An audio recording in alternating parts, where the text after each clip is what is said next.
Galera, beleza? Como é que vocês estão? Meus amigos, hoje é segunda-feira, uma nova semana se inicia marcando o fim do recesso parlamentar, ou seja, as CPIs estão de volta. E o vídeo de hoje, vamos abrir com a notícia rapidinho sobre a CPMI do dia 8, porque teremos um convidado que deve causar algumas dores de cabeça para a turminha do Lula. Outra coisa que deve voltar junto à CPI são algumas pautas, não só a agenda econômica, arcabouço fiscal, reforma tributária, mas PL 2630. Sobre isso, tem mais uma noticinha que envolve a turma do Dilma, que só Jesus na causa. Depois eu quero falar com vocês, ainda nesse primeiro tema, sobre Jair versus Bolsonaro, no que diz respeito a vaquinhas. A turma na internet ontem lançou uma provocação. Eu falei, eu vou dar um Google para ver, e o resultado é bem interessante, bem intrigante, vocês vão ver.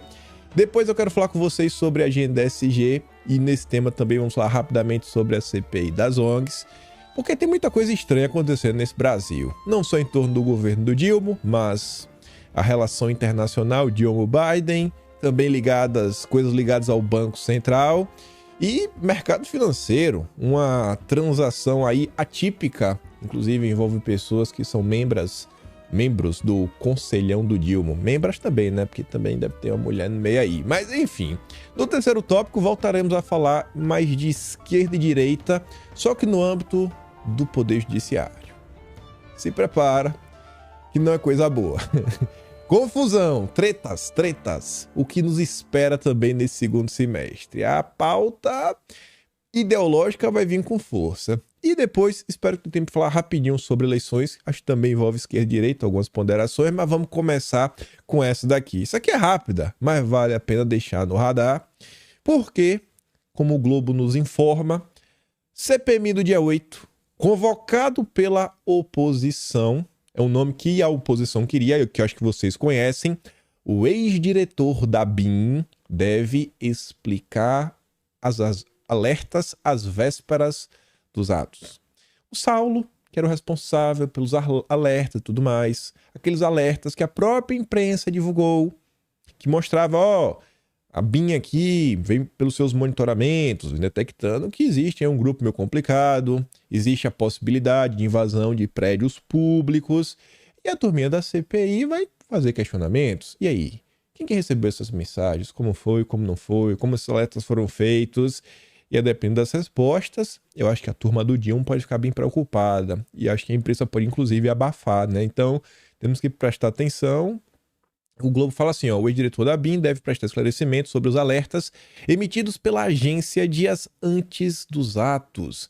Ele também deve indicar as autoridades que foram informadas antecipadamente e qual foi o encaminhamento dado aos avisos.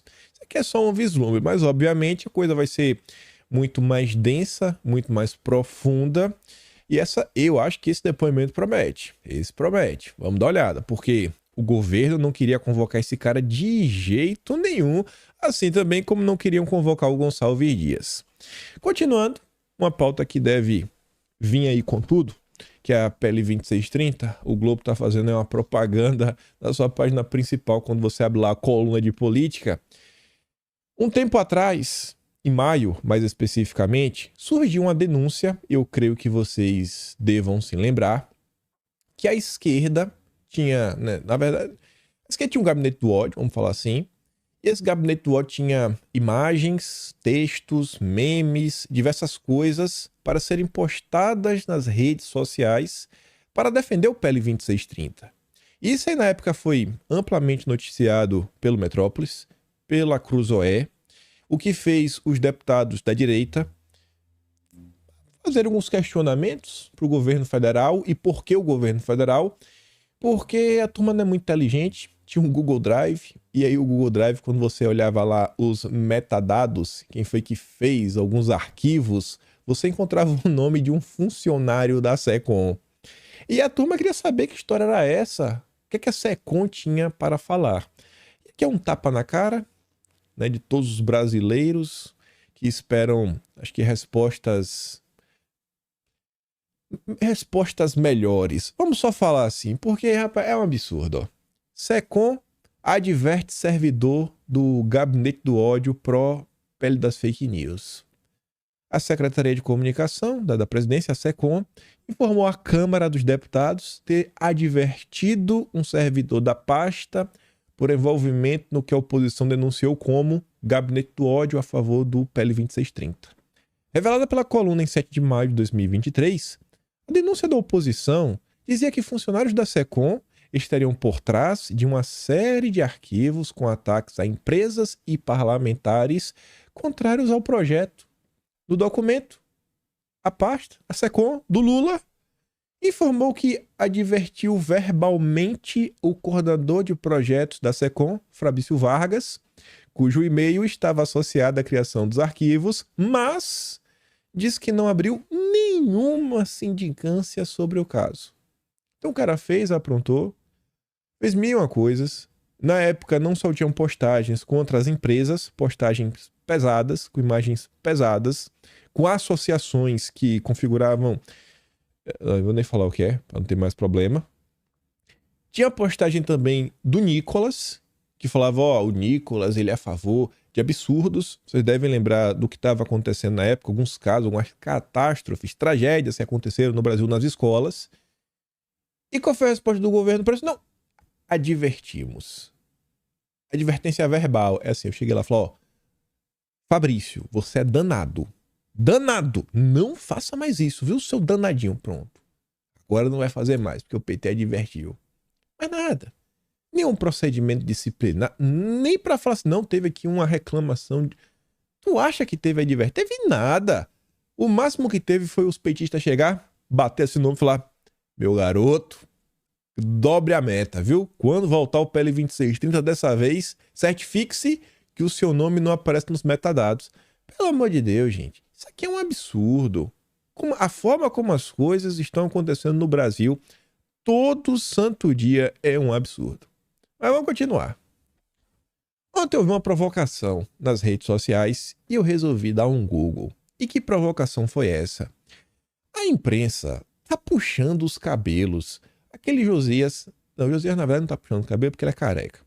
O Josias falou, inclusive, que é uma nova forma de estelionato. É pix-caretagem. Falando a questão de Bolsonaro, etc. Tudo mais. E a imprensa é tão pilantra, algumas pessoas dessa imprensa. Não, o Josias não, esse é do bem. Mas algumas pessoas. Que eles inventam mil e uma coisas e eles sequer se dão trabalho de fazer uma pequena retrospectiva histórica para explicar para as pessoas como surgiu essa tal vaquinha. Eu comentei no vídeo ontem, falei, algumas pessoas começaram a perguntar, eu falei inclusive do Bruno Engler, e eu vi que algumas pessoas comentaram lá nos comentários, realmente foi o Bruno Engler a primeira pessoa que nós vimos com essa iniciativa. Não veio nem de Bolsonaro, nem veio dele. Nenhum momento, alguém viu, alguém aí tem um vídeo de Bolsonaro, um tweet dele falando, velho, faz uma vaquinha pra mim, me dá um dinheiro aí, me dá um dinheiro aí, por favor. Acho que eu não vi. E ainda que fizesse, doa quem quer. Aí a imprensa se faz desentendida, cria mil e um problemas, monta em cima e os problemas reais deste país fica de lado. Mas esse é o padrão normal. Só que o que eu achei engraçado é o seguinte, a turma começou a ir no Google, olha algumas coisas que aconteceram no passado, né? Quando a esquerda, mais especificamente petistas, criaram vaquinhas. E qual eram os objetivos da vaquinha? O de Bolsonaro é uma coisa que é tão abjeta que muitas pessoas da tal terceira via, os isentões e até alguns setores da esquerda como o PCO falaram, cara, essa multa é um absurdo. Inclusive assim, quando olha os valores, na casa de centenas de milhares de reais, bloqueio de contas, porque não usou máscara. É uma coisa totalmente absurda. E a gente vai ver aqui algumas coisas que para a imprensa eram vaquinhas do amor. Mas primeiro, ali é uma das notas que saíram ao longo do dia de ontem, o Globo, já vendo como eles podem perseguir Bolsonaro. Eles perseguiram Bolsonaro, choveu o Pix. Agora vão perseguir de novo, né? Vamos ver o que vai acontecer. Vão acabar transformando Bolsonaro em bilionário. Tributação, multas a serem pagas e rendimentos. Saiba o que Bolsonaro pode fazer com os 17 milhões. Né? Tributação.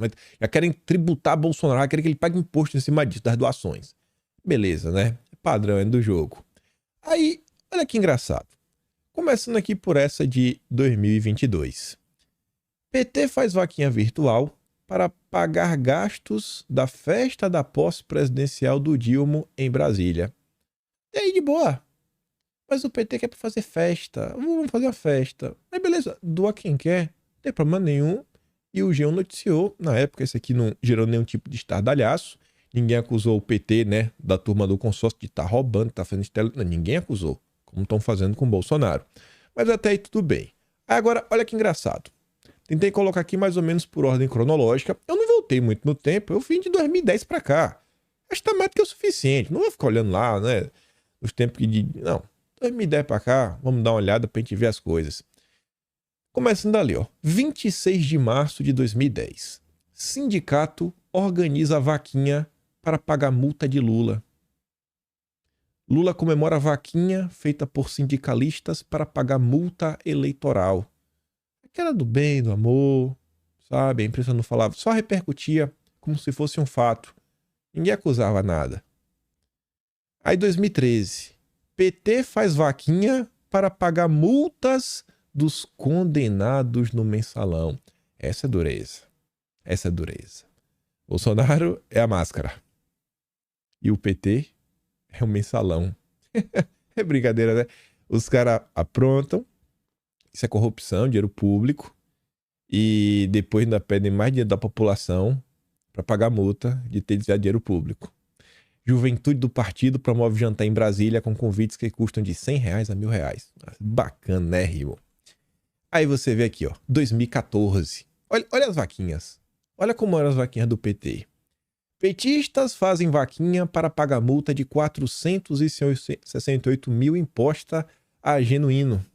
Filha dos deputados pede ajuda em redes sociais para arrecadar valor determinado pelo Supremo. O que será que o Genuíno fez para pagar essa multa, gente? Será que ele tomou a multa da turma do Dória porque ele estava sem máscaras? Será que foi por causa disso? Acho que não, né? Após vaquinha, Dirceu paga multa de R$1 milhão. A arrecadação demorou apenas 10 dias. Na quarta-feira, serão retomadas as análises que podem livrar o mensaleiro do regime fechado. Isso também foi 2014. Você vê como é diferente, né? Eles mesmos organizavam, olha o tipo de multa que eles pagavam. E na época a imprensa noticiava, uma boa. Já quem sabe até uma iniciativa bacana. Lula faz vaquinha para arrecadar R$500 mil. Quem noticia? Reinaldo Azevedo. Em vídeo, Gilberto Carvalho diz que o objetivo é levar a interpretação correta do que está acontecendo no Brasil pós-golpe. O Estadão trazia 2016, ali também, ó. Apoiadores de Lula criam vaquinha para ajudar na festa do PT. Ah, não, desculpa, do Reinaldo Azevedo 2016, 9 de dezembro. Dia antes, o Estadão já estava comentando sobre isso, né? Esse dinheiro serviria para denunciar o que Lula chama de caçada judicial contra ele. Aí pode, é do amor, etc, tudo mais. Ninguém falava de tributação, ninguém falava de picaretagem. Aí você vê aqui, ó, 2018. Instituto Lula faz vaquinha para evitar a extinção. Segundo o presidente do Instituto, o petista tem bancado as contas de manutenção. Sem palestras, é difícil, né, meu filho? Manter o Instituto em pé, né, sem palestra, é difícil. Eu sei como é isso. Ainda em 2018, preso... A época, né? Lula faz vaquinha virtual para a campanha e terá de ressarcir doadores se for barrado pela justiça. Bacana também. E aí, pra gente fechar a problematização, temos aqui o patatista, né? Os patatistas, lá vai. Ele diz que Bolsonaro mendigou doações para aumentar a fortuna. Mas eu não acho que Bolsonaro pediu. Pessoas pediram para ele. Aí tá a notícia ali, né? Eu trouxe o jeito que tava lá o print no Twitter. Aí sabia criando problema. Ela lembrando que Patati, rapaz. Fez doação pra campanha de candidato do PT. Patati doou pro PT e tá querendo reclamar de quem doa pra Bolsonaro. E a dor de cotovelo desse cidadão é esse daqui, ó. Só nesse encontro aí, né? Só nesse evento que Bolsonaro participou, tinha mais gente do que Patati teve de votos. Patati teve o quê? 3.500 votos. Sensacional, né, Patati? 3.500 votos. É uma piada, gente. É uma piada e o cara ainda quer abrir a boca pra falar alguma coisa. E aí a raiva da imprensa também é por causa disso daqui, ó. O pessoal também, eu não sei, tem que dar risada de algumas coisas, que realmente é engraçado. A imprensa reclamou tanto do dinheiro que Bolsonaro ganhou, que a turma falou que vai dobrar a meta. E o Estadão noticiou. Apoiadores falam em dobrar a meta após críticas a Bolsonaro por receber 17 milhões em Pix. Depois da imprensa mostrar que o ex-presidente recebeu mais 17 milhões, não é que a imprensa mostrou, a manchete, o subtítulo está errado, talvez até fake. Depois da imprensa divulgar um relatório do COAF, que deveria estar em sigilo, não sei quais são as implicações judiciais disso, e mesmo assim não passou. Os seguidores falam em fazer uma nova campanha. Eu achei engraçado uma coisa nessa nota, que falam que seguidores criticaram a imprensa, que divulgou as informações. Não é a imprensa, a crítica não foi essa. A crítica foi em relação à divulgação de dados que deveriam ser sigilosos. Louvaram Bolsonaro e iniciaram a onda por uma nova rodada de arrecadação. Houve até montagem fake com a deputada Tabata Amaral, né? A nova meta seria 22 milhões. E tá aí a meta, né? Fizeram uma montagem com a Tabata, óbvio que é de brincadeira, mas tá engraçado, né? Não dá pra negar que tá engraçadinho, dá pra dar umas risadas. Enfim. E aí, essa mesma imprensa que fica criticando o Bolsonaro. Ah, Bolsonaro! Filhinho de peixe, peixinho é. Quem puxa aos seus não se degenera. Frase do dia. Uma matéria de Matheus Leitão. Qual é a frase do dia que o Matheus Leitão escolheu? Lula encarna hoje a figura política mais importante do mundo. Olha essa sabugice. Tu já imaginou se um único jornalista da imprensa fizesse algo assim? A favor de Bolsonaro?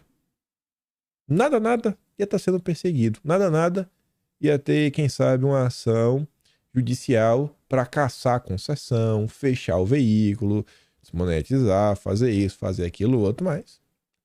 Filho da Miriam, né? É um verdadeiro leitão. E vamos lá. Vamos continuar, que esse tópico aqui tem várias confusões diversas que estão acontecendo no Brasil. Só que antes, falando da turminha SG, que também volta essa semana, é a CPI das ONGs. E eu quero deixar aqui o próprio Plínio Valério comente algumas coisas. Na verdade, o vídeo começa com a jornalista da CNN, veja o que ela diz e depois o que o Plínio tem a falar.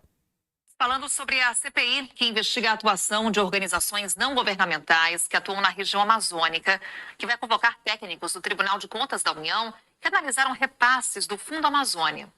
O fundo é administrado pelo governo brasileiro por meio do BNDES.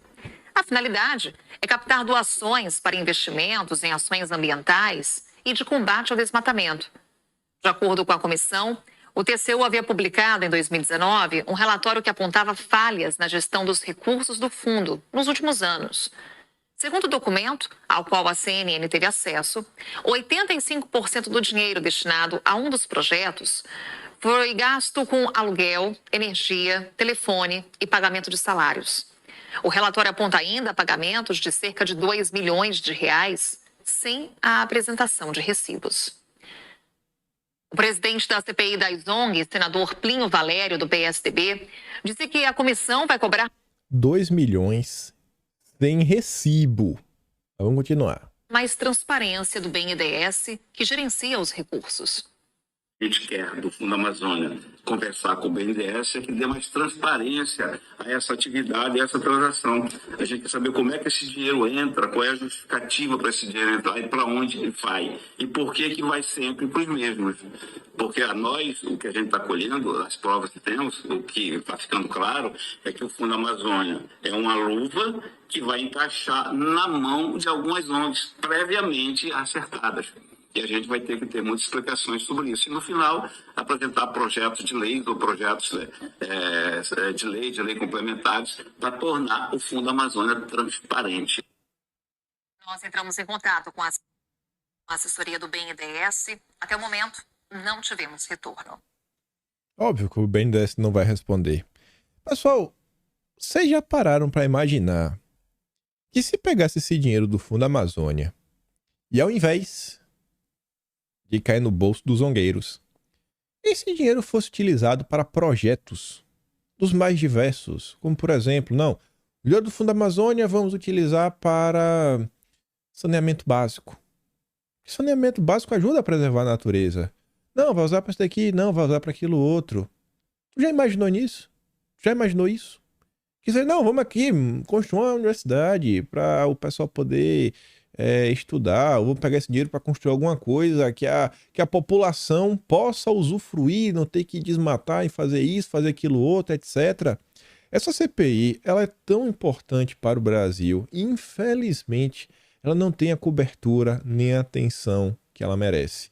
Você vê que a Rede Globo não fala uma única palavra sobre a CPI das ONGs. É a possibilidade da gente não só dar uma banana e finalmente começar a controlar o nosso próprio país, retomar nossa soberania, como também a oportunidade para você trazer melhoria de vida para as pessoas.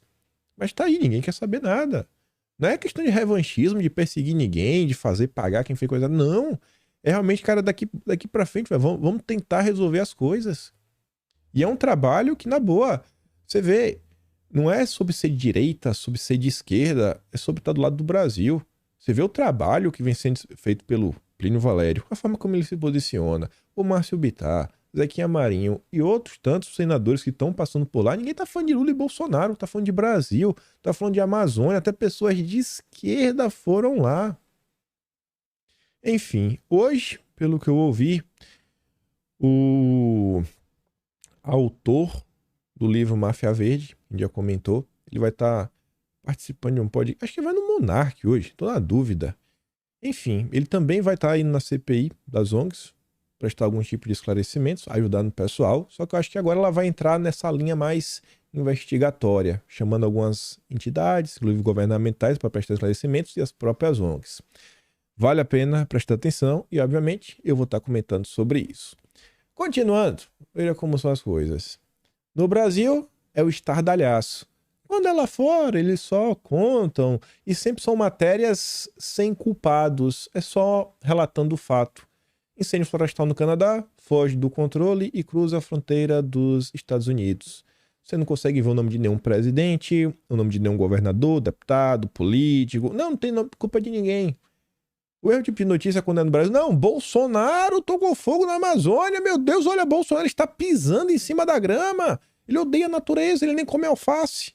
É tipo isso que falam, né? Mas lá fora você vê um tratamento totalmente diferenciado.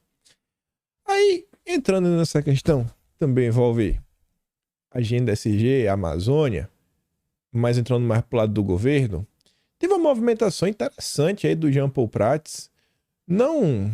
Como falar que é interessante, né? Porque ela se encaixa meio numa disputa que está acontecendo no Brasil entre as esquerdas, né? As alas diferentes da esquerda.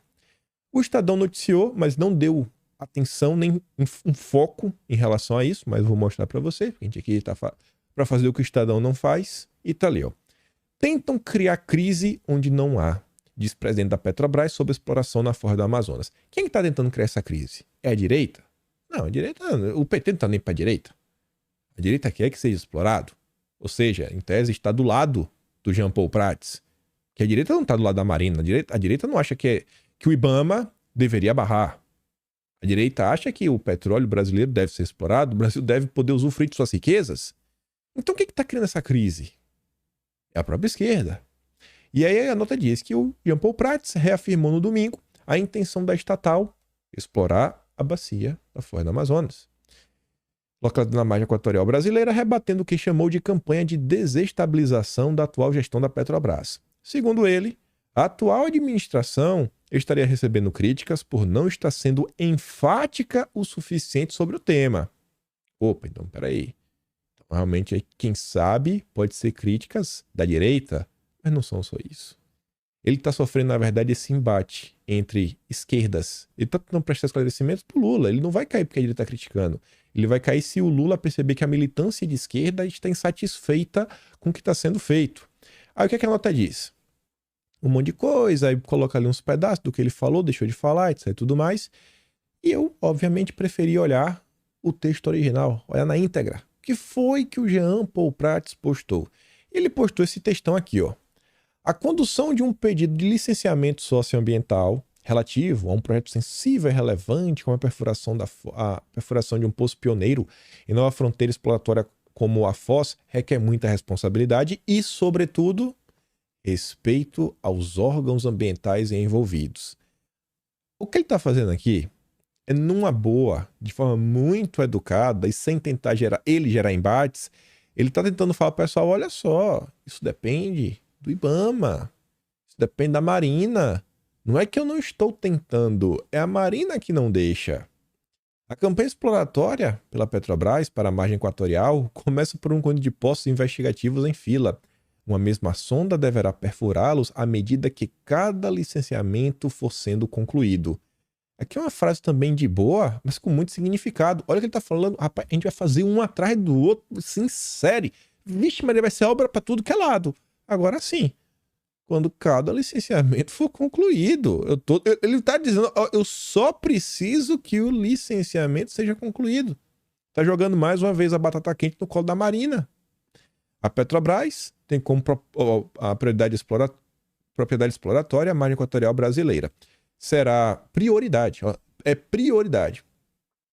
Será importante para a reposição de nossas reservas que nos levarão a financiar a transição energética. Ainda dá uma meia boca, né? Não estou definindo aqui a agenda ESG. Nem outra operadora de petróleo e gás do mundo está mais capacitada a perfurar em águas profundas e ultraprofundas o litoral norte do país, de forma social e ambientalmente comprometida com o presente e o futuro das comunidades e populações do norte e do nordeste. E reforçando, Marina, eu vou fazer o que a gente tem que fazer. Nós nos preocupamos com o meio ambiente. Tem ninguém mais preparado que a Petrobras. Deixe a gente explorar as riquezas do Brasil, Marina Silva. E para você entender onde realmente está o problema, esse post de estudo ainda traz algumas informações extras de outro assunto que podia estar lá na frente quando a gente fala de judiciário. Eliane Brum, ela é a fundadora do Suma Uma, é um portal de notícias zongueiro, inclusive entrevistou a Marina, onde a Marina fala diversas coisas, inclusive que ela é contra. Foi nessa entrevista, foi para esse portal, que a Marina certa vez falou que no que dependesse dela, a Petrobras não seria mais uma empresa de petróleo. Não sei o que fazer, né? Energia elétrica, cataventos, mas de petróleo não, acabou. Aí, olha esse tweet, olha como ele é simbólico. Lula não foi ao evento e aniversário de Raoni, maior líder indígena do Brasil, aquele que tem a boca de Nescau, tampa de Nescau, alegando o problema no quadril, mas foi ao casamento do Randolph. A perna tá boa para ir tomar uma cachaçinha no evento do Randolph, né, Dilma? Que traiu a agenda ambiental ao explorar a exploração de petróleo na foz do Amazonas e atacar Marina Silva. Então existe um conflito entre a esquerda. Quando eu digo a vocês querem incomodar, muito mais do que qualquer ofensa, muito mais falar, tava lá, Curitiba, né, enjaulado, sol quadrado. Apontua isso, chega para a esquerda e fala, irmão, o Lula está impedindo que nós exploremos o petróleo. Você joga isso pro lado do cara que é o petista raiz. O petista oco, você fala, aí, bicho, olha aí, ó. Cadê o Lula aí de vocês, linha do amor? Trair os índios, fingindo que tava com o pé do vento pra ir, né, se encontrar com os famosos, os globais, na festa do Randolph, que traiu a Marina. Então, até na hora de criticar, use críticas que irão incomodar. Tente se colocar no lugar do petista. O que é que o petista pensa? O petista não é um ser humano comum. Ele não tá nem aí. O que aconteceu no passado, não, nada disso. Ele tá de boa. Ele acha que todo mundo é santo. Todo mundo é santo, né? Todo mundo enriqueceu vendendo Avon. Então, olhe onde é que estão os problemas e vai lá e aperta na ferida. Aí a nota que essa senhorita posta é interessante porque fala o seguinte, ó. Lula não sobe a rampa de Raoni e é duramente cobrado por isso, né? Os indígenas estavam cobrando. Aí essa nota fala que, além de todo esse ocorrido, neste evento, e a gente comentou isso no vídeo de ontem, eu acho, o Sting gravou um vídeo, né? Mandou lá, falando que deseja sorte, apoio, etc. Né? O Sting também está do lado da agenda ambiental, do marco temporal. O Rei Charles, né, dedo de linguiça também, não, estamos aqui, mandou uma carta. E aí, sobre essa questão do marco, e esse evento, obviamente, tem dedo dos zongueiros, diz que o marco temporal é citado algumas vezes no documento. O Raoni escreveu uma carta, onde as lideranças indígenas dizem concordar parcialmente com o ministro lá, inominável, né, em relação ao voto dele do marco temporal. E por que parcialmente? Discordamos do argumento de indenização pela terra nua aos fazendeiros ou poceiros que ocupam as terras, ponto central do voto do ministro Moraes. Não consideramos justo compensar pessoas e empresas que são responsáveis por diversos males causados. Ou seja, vocês acham que realmente no Brasil todo mundo que estão nessas terras são poceiros, fizeram grilagem, etc, tudo mais? Ou vocês acham que muita gente aí, sabe, estava nessas terras há muito tempo, muito tempo, e agora a turma dos zongueiros estão falando, não, eles têm que perder suas terras e não tem que pagar nada para eles, nenhum tostão furado.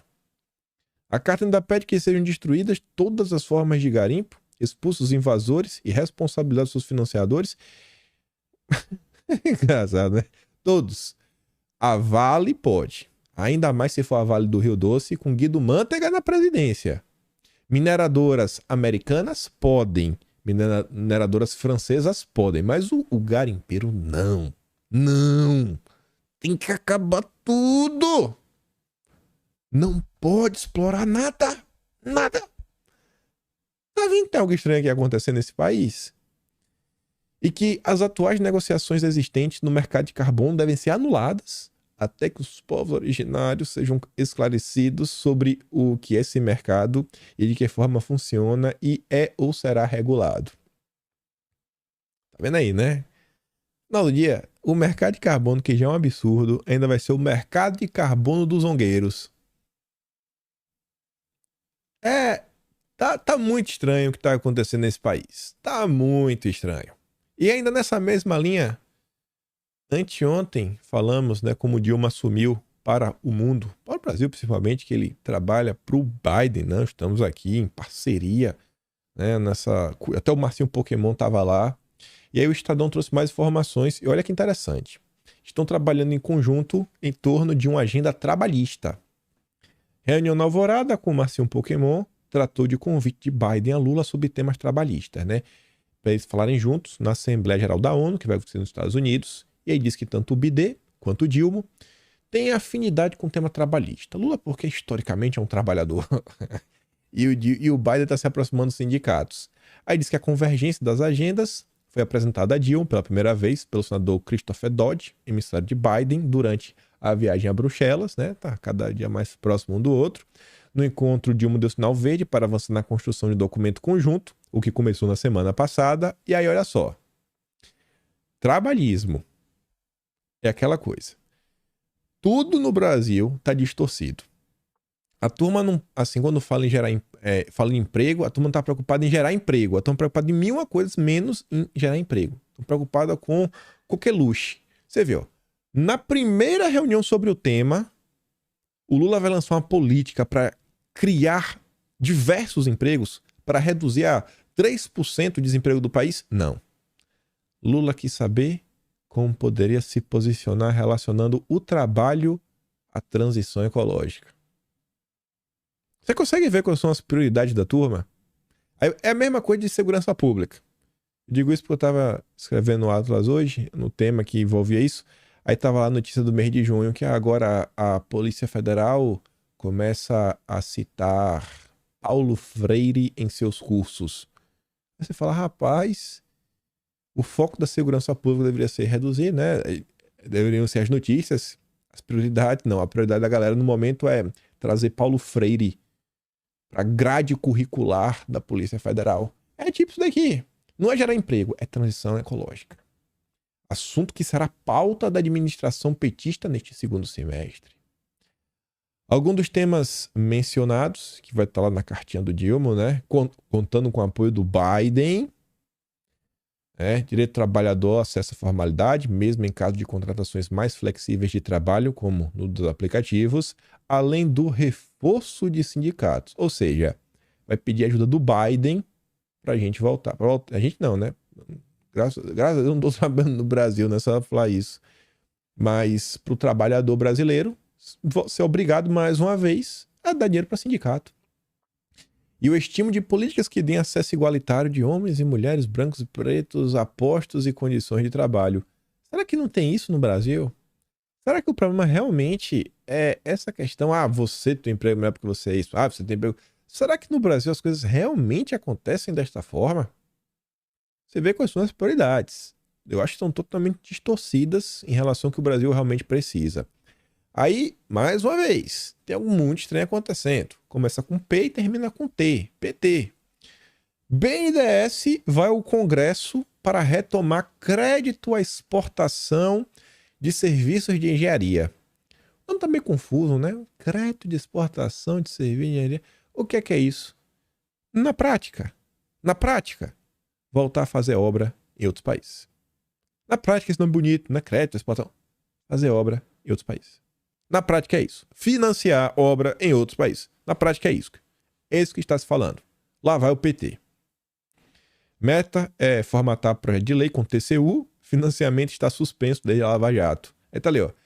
Esse tipo de crédito está suspenso desde 2016, quando as construtoras que receberam os recursos do banco passaram a ser investigadas por corrupção na Lava Jato e outras operações do gênero. Entre as obras que geraram controvérsias estão... Olha para controvérsia, né? As palavras bonitas que a imprensa escolhe para falar do Lula. Estão Porto de Mariel, em Cuba, o metrô de Caracas, na Venezuela, que então tinham participação da Odebrecht. Bacana, né, gente? E lá vai o Lula de novo. Vai lá ver como é que a gente pode exportar serviços de engenharia, créditos. É aquela coisa, é o que eu falei pra vocês. O Lula 3.0, não dá pra olhar ele apenas pelo Foro de São Paulo. Ele é brother do Foro de São Paulo. Tá aqui, ó. Aqui, ó. Quer ajudar o Foro de São Paulo. Mas o mesmo Lula do Foro de São Paulo é o Lula que também tá no colo do Biden. O Lula tá pior do que nunca. Só piora. Antes tinha o Foro, agora tem o Foro e também toda essa agenda woke progressista, SG, que o Lula tenta enfiar a goela abaixo da população brasileira. Aí olha essa nota. Eu não sei se eu fico puto com Dilma, com Campos Neto ou com os dois. Não sei. Não sei qual dos dois é o mais culpado. Saiu uma entrevista ontem no Estadão com... Como é o cara? Qual a posição dele? Ele, não sei se era o gestor de investimentos. Estrategista-chefe da empresa para a América Latina. É o estrategista-chefe. Qual a empresa? BlackRock Pedra Preta, né? Do jeito que o Monark gosta. Banco Central, sabe que juros são chave para a inflação baixa e será cauteloso. Sabe de tudo, rapaz. Inclusive entrevistaram o Campos Neto muito recentemente.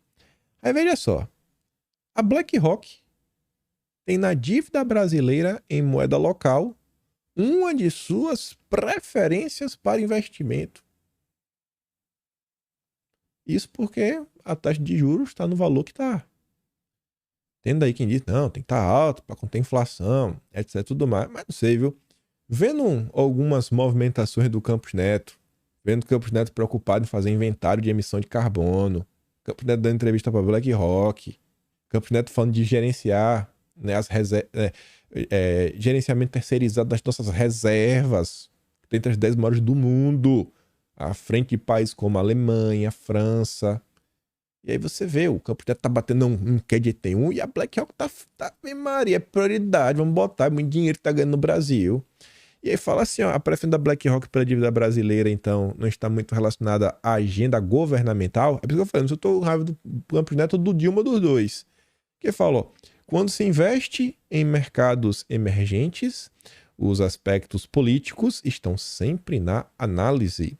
Esses aspectos determinam variáveis como situação fiscal, nível de juros, inflação, mas focamos mais nas consequências das decisões políticas. Ou seja, o fato do Lula estar tomando as suas decisões contribui para a BlackRock pelo menos continuar apostando na nossa dívida. E assim, o que também me faz ficar com muita raiva do Dilma, porque o Dilma brada que a taxa de juros está muito alta, que é um absurdo, etc. Mas ele não faz nada para resolver. Seja apresentar os projetos que deveria ter apresentado desde o dia 1º de janeiro. Acabouço fiscal, reforma tributária, reforma administrativa, tudo mais que ele quisesse, no dia 1º já apresentado, para mostrar que o governo fez a parte, para equilibrar as contas, atingir um superávit. Ele não faz essa parte. E ele também, ele poderia, as coisas que tem na mão, ele mesmo reclama. Ele podia, por exemplo, demitir o Campos Neto, se ele quiser, e ele poderia peitar, e vocês vão querer me convencer que o Pacheco não ia levar isso à frente. Ou então Dilma podia nem fazer algo muito mais simples. Ele podia pegar a Simone Tebet, o Haddad, e tá mais do que claro que a Simone Tebet é a segunda voz, não tem opinião nenhuma, vai na reunião da CMN e o Lula aumentava a meta de inflação. Com a meta de inflação maior, dá para reduzir a taxa de juros. Mas o Lula não faz nada para resolver. Haddad e o Campos Neto, se vocês colocarem no Google, notícia que tá na Veja é o entrosamento do Haddad e Campos Neto, e a gente tá vendo aí, quem tá feliz com o cenário brasileiro? O BlackRock Pedra Preta. Tá bom demais. Melhor investimento do mundo. Se tá bom pra eles, com certeza tá ruim pro povo brasileiro. E esses que são os pontos que eu acho que a gente tem que começar a discutir. Eu venho batendo na tecla várias vezes recentemente falando, pessoal, eu acho que vocês não são liberais na economia. Acho que vocês também são conservadores. Eu acho que vocês defendem o bom senso. Bom senso. Não é que vocês leram um livro, Adam Smith ou qualquer um. Não, eu li isso aqui, agora eu defendo essas ideias, abracei essa ideologia. Acho que eles defendem o bom senso. Acho que vocês não querem monopólio. Acho que vocês não querem ver exploração. Isso daí qualquer pessoa com 5 neurônios defende, né? Eu não sei nem se a grande parte das pessoas da direita são a favor de uma agenda de privatização ou se as pessoas querem vender só pro PT não meter a mão. Eu acho que é muito mais por causa disso daí. Ah, não? Sabe? Vamos privatizar porque a gente tem o PT controlando e a iniciativa privada é uma iniciativa privada. Só que no momento atual, que o mundo vive hoje, quem tem dinheiro para comprar determinadas empresas? Quando você vai lá no final do dia, quem são os novos acionistas? É a turma da BlackRock. Você tá tirando... Se ficar o bicho pega, se correr o bicho come. Aí eu vi esse comentário aqui de Renato ontem logo pela manhã, que acho que tem tudo a ver com o que a gente tá falando agora. Ele fala assim que chega a ser constrangedor o silêncio do Banco Central na quebra do sigilo bancário do ex-presidente Bolsonaro. E digo mais, o silêncio constrangedor quando Bolsonaro teve suas contas suspensas, canceladas. Cancelou não só dele, como do Carlos Bolsonaro. O compliance do Banco do Brasil decidiu que encerrar. Por quê? O compliance não obriga o banco a te explicar por que cancelou a tua conta. E isso impacta como se fosse teu histórico, sabe no teu histórico criminal? Teu histórico bancário. Tu vai no tubão, ih, rapaz, tu já teve a conta cancelada, tu é PEP, né, que é pessoa exposta politicamente. E não sei se eu vou te querer por aqui não, viu? Aí tá ali, ó. Aparentemente, o compliance e as regras de transparência dos bancos só funcionam para os escolhidos. O ESG e o mercado financeiro se transformaram numa pedra burocrática. E o tal real digital ainda nem está em operação. Imaginem essa ferramenta de controle apta a executar perseguição e cancelamento. Você não terá absolutamente nada se não andar na linha. Aí eu quero ver se vão me falar que eu tô pegando no pé. Saiu hoje de manhã. Não tem como defender isso daqui, gente. Vocês acordam de manhã cedo. Vocês ralam. Vocês trabalham igual um condenado para ganhar o pão que o diabo amassou no fim do mês, vivendo numa tristeza. E o sonho é ver o Brasil andar para frente, enquanto quem ganha boladas de dinheiro tá de home office. No Banco Central, 85% dos funcionários seguem de home office após o fim da pandemia. Isso aqui não dá. Um absurdo. Cadê o Campos Neto, meu filho? Faz alguma coisa, cidadão. A pandemia acabou, 2022. Nada menos que 85% não voltaram a trabalhar presencialmente. Não é preocupação com contaminação que os mantém em casa. Só faltava essa, né? O Lauro Jardim falando isso. A preocupação dele é o quê? É o modo que arranjaram de pressionar para suas novas reivindicações trabalhistas. No início do mês começaram a nova operação padrão. Eu não consigo defender o Banco Central, não, gente. Não dá. É duro. É duro. Ah, mas se não for assim, paz, beleza, mas não dá. Pra mim é o sujo mal lavado aí nessa situação, viu? Então nenhum apreço, me perdoe por quem gosta. Na onda SG, empresas criam cargos de diretor de felicidade e líder do amor. As preocupações das empresas brasileiras. E o pior, que no final do dia, eu acho que a matéria foi até bem feliz. Já no subtítulo diz, ó, cursos oferecem aulas para a formação de profissionais e de consultores, mas especialista alerta para happy washing. Então, o que é happy washing? É você, aí ó, Carla Furtado, do Instituto Feliciência. Olha a ciência sensacional. Alerta para o que chama de happy washing, quando empresas não estão de fato comprometidas a melhorar o ambiente de trabalho e usam o certificado do treinamento somente para promover a própria marca. Quer ver um exemplo que eu acho que vários de vocês passam? Lá atrás, o cara ia trabalhar, recebia meio que uma hora extra. Aí hoje em dia essas grandes empresas, esse mercado desse jeito faz o cara acreditar que pô, ser um mecânico é ruim, velho. Mecânico é emprego, é paia, não quer ser mecânico não, é eletricista aí, rapaz. Chega te olha assim meio todo e o cara é pedreiro. Mal sabendo a importância de um técnico, né? E mal sabendo que dá pra ter uma boa vida sendo técnico. Sempre foi assim. Mudar, eu não sei porquê. Aí eles te fazem acreditar que isso não é bacana, mas você trabalhar domingo à noite com salário desse tamanho e aí você faz aquela hora extra que você nem recebe por isso, mas o teu chefe, nossa, ele comprou uma pizza com as Heineken. Chega lá, então, faz aqui um serão dobrado. O chefe é amigo. E aí cria esse ambiente feliz. Tu não recebe, trabalha igual um maluco. Não volta nem pra casa às vezes. Dorme no próprio emprego, que é mais barato do que ficar. É mais confortável, não ganha 2 horas mais de sono. E a turma vem com essa história aí de, funcionário feliz. Funcionário feliz que ganhando bem, fazendo o que dá realmente pra fazer, né? Tendo atividade pra 5 funcionários sobrecarregada num cara só. Isso aqui é um papinho do que tá rolando no Brasil. E no final do dia, eles vão querer fazer mais um selo. Selo de empresa feliz. Aí na hora de você pegar um financiamento no banco, né, um empréstimo, você ampliar os seus negócios, não, você é uma empresa feliz? Não, então você não pode pegar, você não é feliz. E aí para ser feliz tem que ser uma empresa que abraça a inclusão, que é uma empresa laica, porque se você usa o crucifixo, você pode estar incomodando, né, o seu colega que não é cristão igual a você. Então começa a gerar todo um sistema de compliance e, né, sucesso. Tá muito estranho o Brasil. O Brasil tá muito estranho. E outra história muito estranha, que envolve mais um escândalo no nosso mercado financeiro, de pessoas muito SG das ideias, né? Pessoas que inclusive estão aí nos conselhões da vida, o próprio conselhão do Dilma. Foi relatado aqui pela Folha de São Paulo.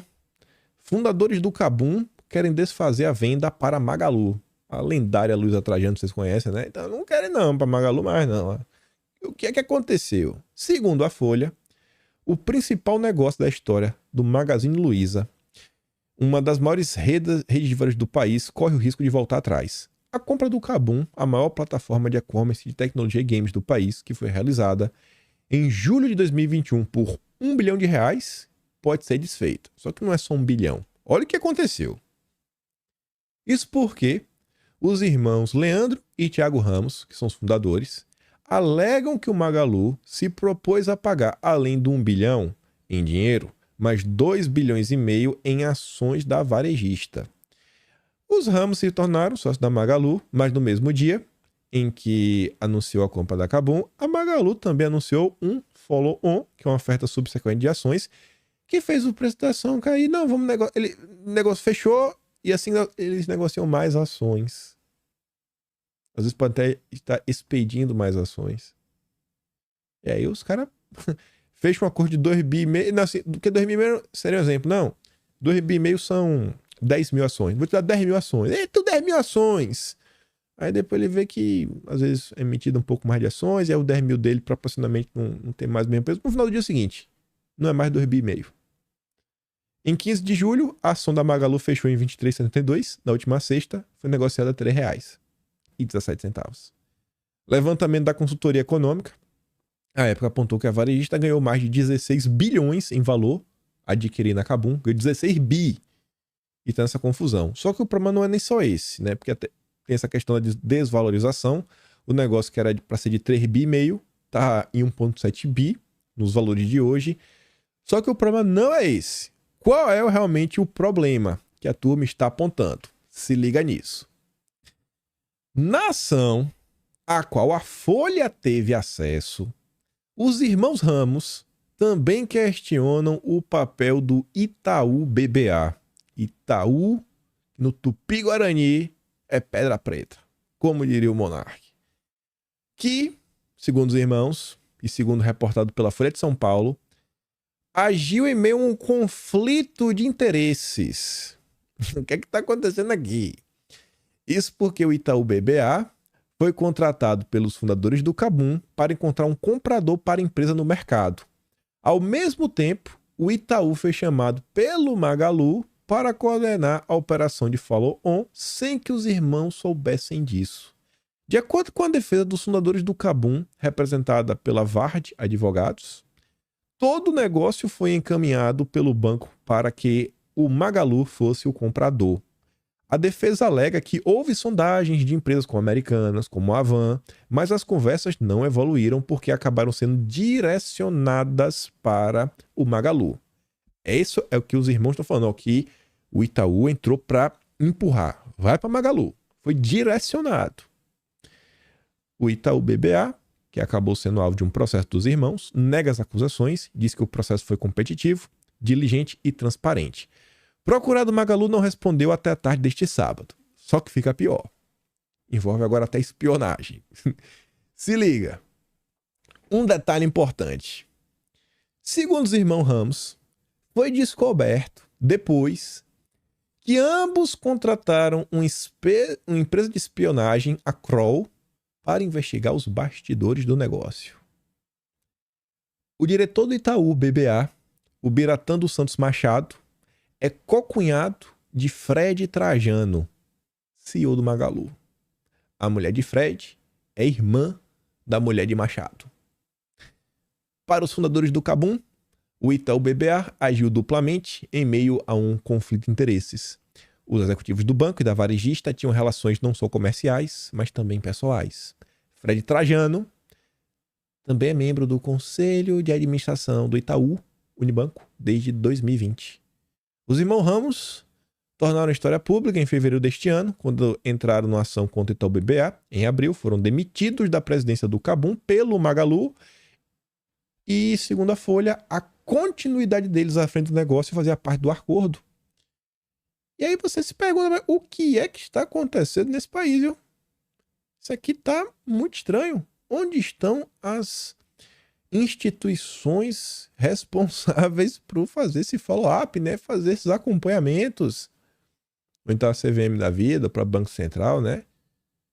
Rapaz, imagine, se não fosse a Luísa Trajano, se não fosse a empresa dela, imagine se este caso envolvesse a Avan. Só imagine. Só imagine. Ai, ai, ai, ai, ai, ai, ai, ai. E aí, qual a prioridade do Lula? Estando aí de dinheiro? É ver essas coisas? Não. Elevação de receita. Elevação de receita é aumento de imposto. Valeu. A atenção especial será destinada a projetos que buscam elevar a arrecadação. O governo precisa de dinheiro. Entrando aqui num tema polêmico, eu acho que eu falei para vocês ontem sobre sobreviver. Quando deu se não foi anteontem, e eu dei o contexto, eu falei, gente, eu leio esses jornais todo santo dia. É inegável que começa a ter uma certa mudança, assim, no tom da imprensa, em torno de alguns temas, inclusive se referindo ao Poder Judiciário. Eu falei isso. Eu falei, pô, tá tendo várias notas. Tá demais. E, enfim, converso com vez ou outra com algumas pessoas e eles falam assim, rapaz, eu já vi esse filme. Pessoas que acompanham a política há muito mais tempo falam assim, eu já vi esse filme. Nenhum poder é eterno e algum tipo de mudança acaba acontecendo. Cedo ou tarde acaba acontecendo. Ainda mais no Brasil. O Brasil é demais. E nas últimas horas, temos aí pelo menos 3 eventos muito simbólicos para os meus olhos que eu quero compartilhar aqui com vocês, que todos giram em torno da mesma coisa. Tem que tirar o pé do acelerador, porque tá demais. Merval Pereira, um dos colunistas mais importantes do Globo, um imortal porque tá na Academia Brasileira de Letras. O Merval Pereira, olha a manchete. Políticos de toga? Interrogação. Tu acha que ele tá falando de quem? Lá do topo, do Olimpo, viu? O Merval Pereira, ele tá divulgando, ao longo dessa nota, um livro de um professor do INSPER, que é um instituto respeitado. E eu só quero mostrar um parágrafo, porque vocês vão entender o tom do que está sendo dito. Muito antes do conteúdo das decisões ser um problema, muitos dos nossos ministros e ministras já se comportam politicamente em várias dimensões, como falas em público, com quem se encontram e discutem os temas que julgarão, como escolhem quando julgar os casos sob sua relatoria, e acrescenta: não há defesa razoável para esses comportamentos, nem para um sistema que os trata com naturalidade. Isso está sendo escrito no Globo. No Globo. Aí, também nas últimas horas, esse texto aqui é do Pondé. O Pondé é do establishment total. É totalmente aceito. E, inclusive, pode falar que ele é meio amigo de alguns dos deuses do Olimpo. Se você espirrar na hora errada, pode ser acusado de ataque à democracia. Ele dá todo um contexto do que está acontecendo um debate lá em Israel. Para lá, para as tantas, ele falar que se os seculares temem um governo religioso, engulo o Supremo, aqui a corte já foi engolida por terrivelmente evangélicos ou terrivelmente lulistas. Aqui a corte hoje já é política. Você percebe que o Pondé está usando assim, ele tá fazendo uma afirmação que está nessa manchete? Pergunta políticos de... Ele diz, é política. Após eleições dramáticas em 2022, tiveram papel fundamental, já é hora de alguém falar para eles que ela precisa recuar. Não são eles que governam o país, nem foram eleitos como representantes da população.